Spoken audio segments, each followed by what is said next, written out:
Assalamualaikum warahmatullahi wabarakatuh. Pada pertemuan kali ini kita akan membahas tentang rekuisitur ya. Jadi surat tuntutan daripada jaksa penuntut umum. Surat tuntutan ini tentu eh, pengantar sebelum adanya putusan gitu ya. Jadi hakim itu melihat apa tuntutan jaksa ya setelah proses pembuktian selesai. Nah, tentu ini suatu rujukan juga bagi hakim ketika misalkan jaksa menuntut hukuman terhadap terdakwa dengan telah dilakukannya proses pembuktian ya. Jadi semua fakta hukum diperoleh oleh jaksa selama proses pembuktian itu. Nah, bagaimana pandangannya itu atas fakta hukum tersebut sehingga pada akhirnya jaksa memberikan tuntutan gitu ya berdasarkan apa dakwaan tentunya ya dasarnya ke sana. Nah, ini tentu penting sekali Bapak Ibu mengetahui bagaimana tuntutan jaksa ya. Tujuannya sebetulnya kalau untuk tuntutan jaksa dalam kemahiran hukum tidak ada semacam tugas ya. Jadi hanya mengetahui sajalah seperti apa itu rekuisitur ya. Sebelum nanti pada akhirnya bagi seorang profesional ya, khususnya advokat itu harus tahu bagaimana merumuskan pledoi gitu ya, nota pembelaannya nanti. Namun sebelumnya kan harus tahu dulu apa itu surat tuntutan.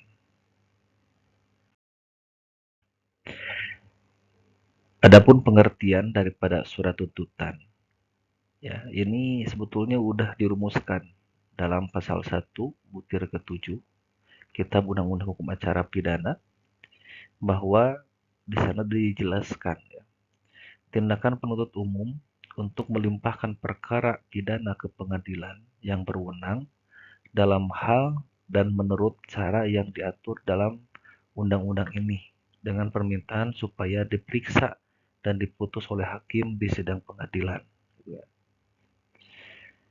Itu definisi penuntutan. Kemudian kalau kita melihat juga eh, dalam ketentuan Undang-Undang Nomor 16 Tahun 2004 ya, Pasal 1 Angka 3 juga memberikan pengertian tentang penuntutan.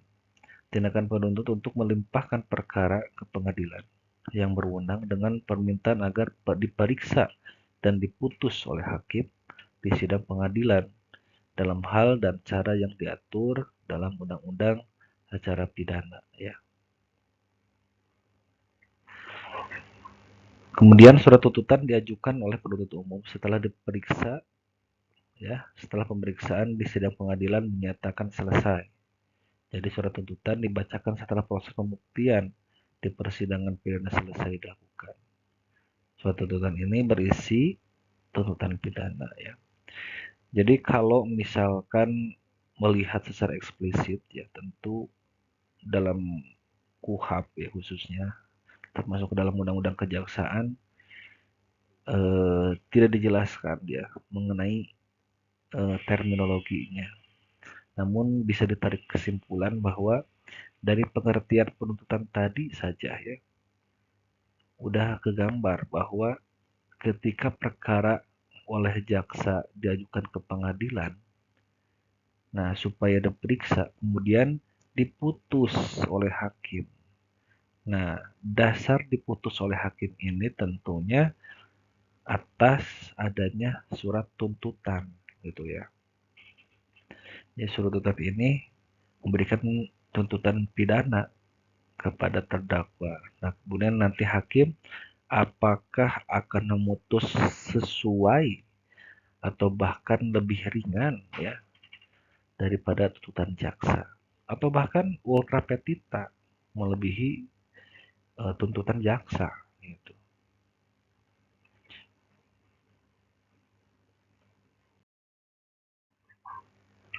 Nah, sebetulnya ada dua asas ya yang dijadikan sebagai pijakan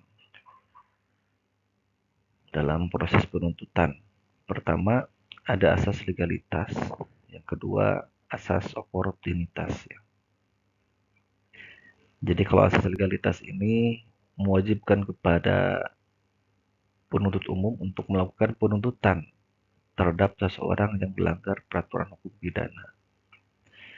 Nah, ini asas ini merupakan penjelmaan ya daripada asas equality before the law.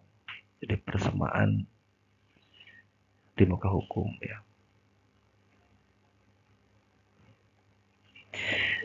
Jadi asas legalitas ini tentu dasar ya bagi jaksa.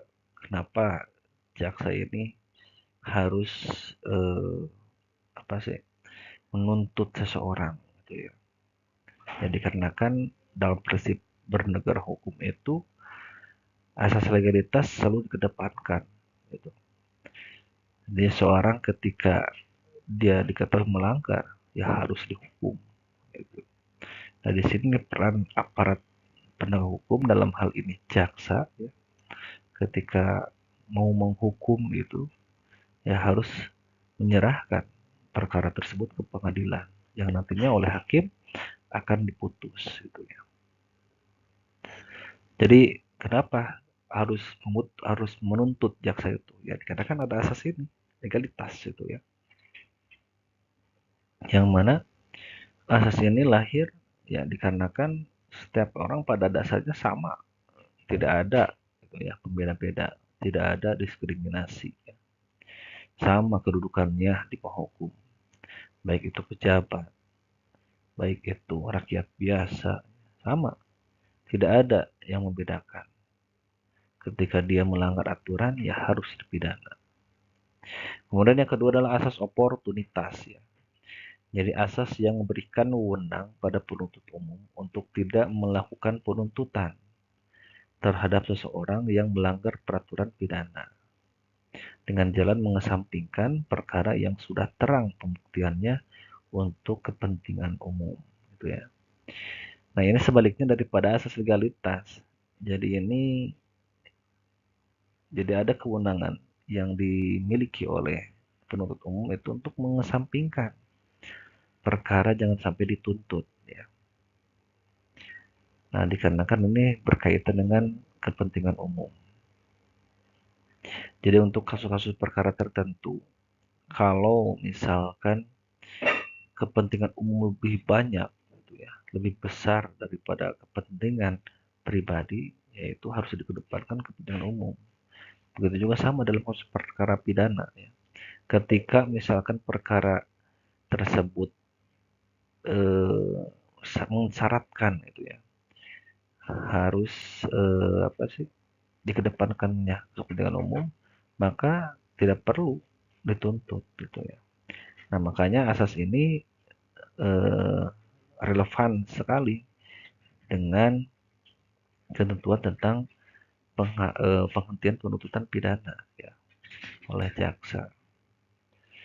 Nah ini sebetulnya asasnya. Jadi ada asas yang mengharuskan jaksa itu untuk menuntut, ada juga ada asas yang eh, tidak mengharuskan jaksa untuk menuntut ya. Nah ini dikarenakan ada beberapa alasan. Gitu ya. Salah satunya ini bersinggungan dengan kepentingan umum. Nah lantas perkara-perkara seperti apa gitu ya? Perkara-perkara yang jaksa itu menggunakan asas oportunitas. Gitu ya. Nah tentunya banyak sekali gitu ya. Perkara-perkara yang jaksa itu mengedepankan asas oportunitas ini. Seperti halnya dalam perkara lingkungan hidup gitu ya. Nah, ketika misalkan aktivis lingkungan dia itu melanggar misalkan ya delik pencemaran nama baik, misalkan perusahaan ataupun pejabat gitu ya. Dikarenakan dia itu memang dalam rangka membela lingkungan hidup gitu ya, aktivis. Nah, itu tidak boleh dituntut itulah jaksa. Dikarenakan kepentingan umum yang dia bela itu lebih besar nilainya daripada perbuatan yang hanya merugikan kehormatan seseorang, gitu ya. Nah, itu salah satu contoh. Bahkan sekarang juga eh, dalam hukum lingkungan juga ya dikenal ada asas gitu ya. Jadi asasnya itu bahkan prinsipnya itu tidak ada pidana bagi aktivis lingkungan gitu ya. Jadi saking besarnya kepentingan membela lingkungan ya, sehingga perkara-perkara yang menyangkut dirinya sendiri itu tidak bisa dipidanakan. Gitu ya. Jadi dua asas ini tentunya landasan. Gitu ya. Jadi kalau misalkan sekarang ada kan eh, dalam peraturan jaksa tentang pengertian penuntutan berdasarkan keadilan restoratif justice, nah ini asasnya yang digunakan adalah asas oportunitas sebetulnya. Jadi jaksa bisa tidak melakukan penuntutan. Nah ini sebetulnya asas oportunitas yang digunakan. Nah kita langsung ke inti materi ya. Jadi dalam surat tuntutan atau rekuisitur ya ada beberapa hal yang harus dimuat gitu. Nah nanti Bapak Ibu bisa melihat ada setidaknya 5 poin ya yang harus dimuat dalam surat tuntutan. Jadi jangan sampai nanti ketika membaca surat tuntutan itu mana saja yang harus Bapak Ibu lihat gitu ya. Nah, pertama ada hal tindak pidana yang didakwakan. Gitu ya. Nah, ini tentunya tindak lanjut daripada surat dakwaan. Jadi dakwaan eh, jaksa itu tentunya dimuat kembali dalam surat tuntutan. Kemudian ada juga fakta-fakta yang diperoleh dalam persidangan. Nah, setelah dakwaannya diuraikan, kemudian fakta-fakta yang diperoleh selama proses pembuktian itu menurut perspektif jaksa seperti apa? Dari mulai pemeriksaan saksi-saksi, saksi biasa, saksi ahli, barang bukti, terdakwa, ya. Nah, itu semuanya diuraikan dalam tuntutan. Nah, itu udah jelas sekali, misalkan seperti apa perspektif jaksa ya, dalam memberikan suatu pemahaman terkait mengenai fakta di persidangan. Kemudian yang ketiga adalah analisis hukum terhadap fakta-fakta untuk memberikan konstruksi hukum atau peristiwa yang didakwakan. Nah, ini juga yang kedua adalah analisis. Ya. Jadi jaksa juga menganalisis ketika ada suatu dakwaan dengan pasal-pasal yang disajikan. Kemudian fakta yang diperoleh di persidangan seperti apa, kemudian jaksa juga menganalisa ya secara yuridis,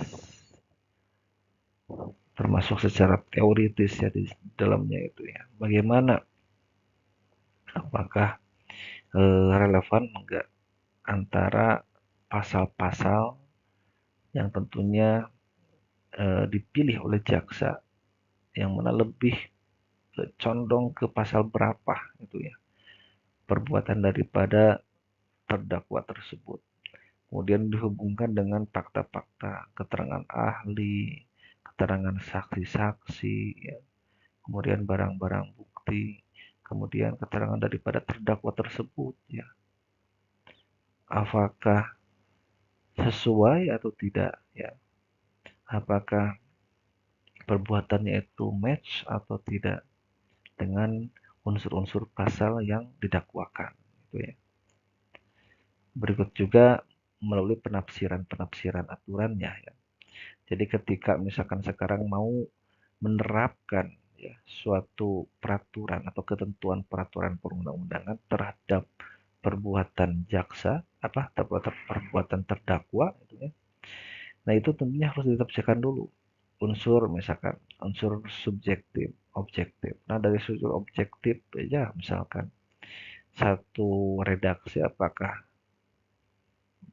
tepat enggak ya dengan perbuatan terdakwa. Nah, tentu untuk perjelas tersebut ya harus dilakukan penafsiran gitu ya. Nah, kemudian setelah dianalisa secara hukum ya, berdasarkan unsur-unsur pasal tentunya. Kemudian pendapat tentang hal terbukti tidaknya dakwaan. Gitu. Nah, di sini kurang lebih kesimpulan sebetulnya ya. Simpulan daripada hasil analisa. Apakah terbukti atau tidak menurut perspektif jaksa. Kalau misalkan terbukti, ya berarti harus dihukum. Kalau misalkan tidak terbukti, ya harus dibebaskan gitu ya. Bisa jaksa juga ketika misalkan dia mendakwakan kemudian dalam fakta persidangan tidak ada sesuai dengan apa yang didakwakan, maka analisanya juga pasti objektif ya. Kemudian pendapatnya juga sama, opininya juga. Apakah terbukti atau tidak? Kalau misalkan tidak terbukti jaksa juga. Kemudian apabila misalkan terbukti ya harus dihukum. Nah, itu tujuan daripada kenapa penuntutan ya dilakukan ke persidangan. Kemudian permintaan jaksa penuntut umum pada majelis hakim. Nah, ini permintaan ini biasanya isinya itu hukuman, gitu ya, pidana, pemidanaan. Berapa tahun, kan. Kalau denda berapa nominalnya, itu ya. Nah, begitu ya. Jadi dalam surat tuntutan ada 5. Jadi apa yang didakwakan, kemudian fakta hukumnya, ya, fakta-fakta yang terdapat dalam persidangan, kemudian analisis hukum, kemudian pendapat jaksa terbukti atau tidaknya dakwaan, kemudian permintaan jaksa. Ini mengenai eh, apa sih batasan pidananya itu ya. Nah, makanya di sini di poin ke-5 ini, poin huruf E itu ya. Ini untuk melihat berapa sih tuntutan jaksa. Nah, ini di akhir biasanya melihatnya itu.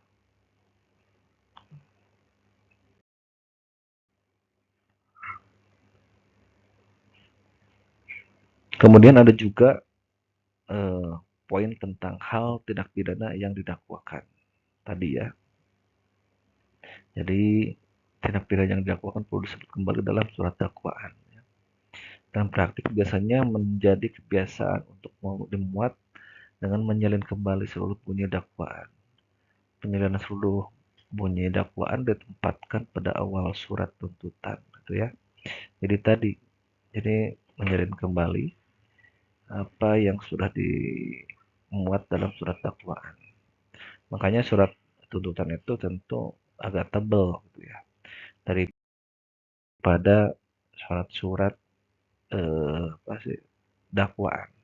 Soalnya surat tuntutan ini udah memuat apa sih merangkum setidaknya 2 acara gitu ya.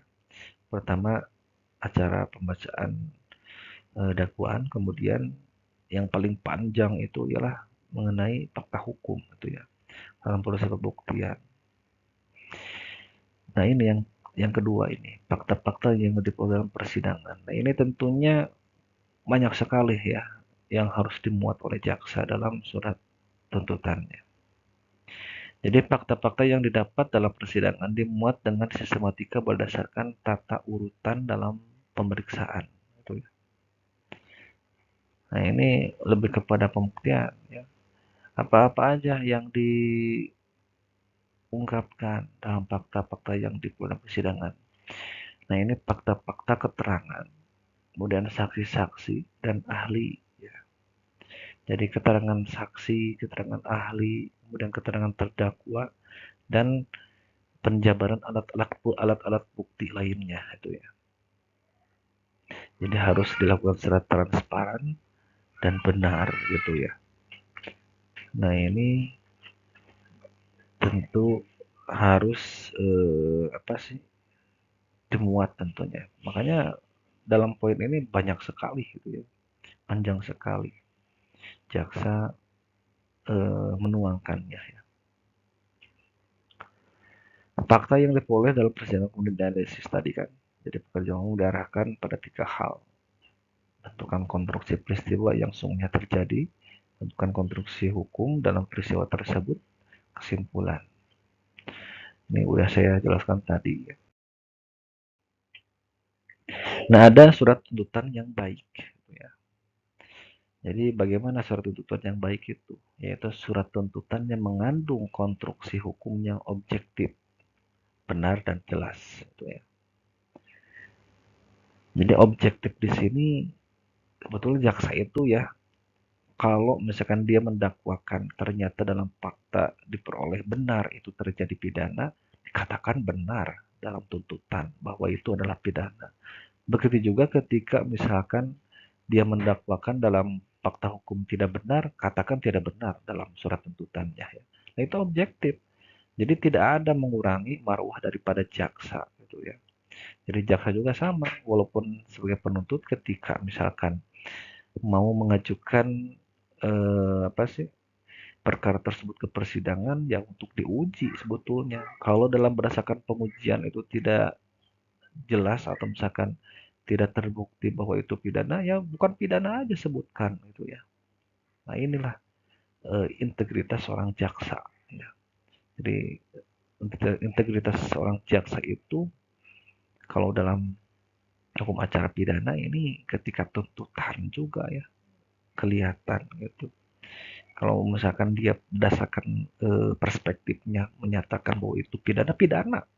Kalau itu misalkan bukan pidana, ya bukan pidana. Ya. Jadi objektif, benar, dan jelas.